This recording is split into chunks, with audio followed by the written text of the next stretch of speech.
This is Imperata cylindrica Rubra, Japanese bloodgrass.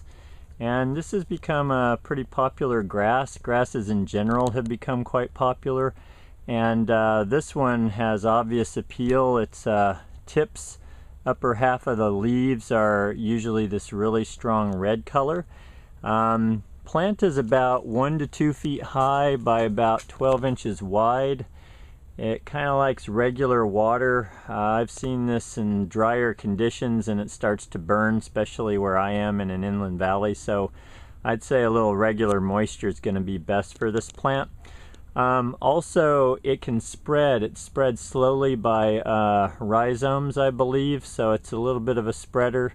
Won't run away from you like some of the spreaders will, but just know that it does spread slowly. And for effects around water, or just to get a really beautiful texture and color play, this is a great little perennial grass.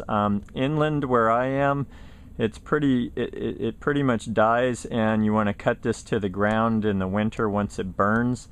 And it's even recommended, I think, in milder areas just to do that, because the newer growth is where you get a lot of the coloration. So by cutting it back, you're going to get a fresh flush of growth, and the whole plant will look a lot fresher. So use this where some grassy texture, kind of as a foreground planting and point of interest, is desired, and doesn't take up a lot of room, so you can kind of use it sparingly, and because it's such a bright color, you can get a lot of interest without a whole lot of space being used up. And that is what most of the grasses, I haven't tried to use this with deer, so I'm not sure about deer, but most of the grasses are left alone by deer, so I'd say give that a try. And as I said, it's more of a regular water. I wouldn't try this in a drought situation or low water. And full sun, prefers full sun, and you'll get the really good coloration out of it. I don't know about shade. I would just recommend that you keep this in the sun, or mostly sun.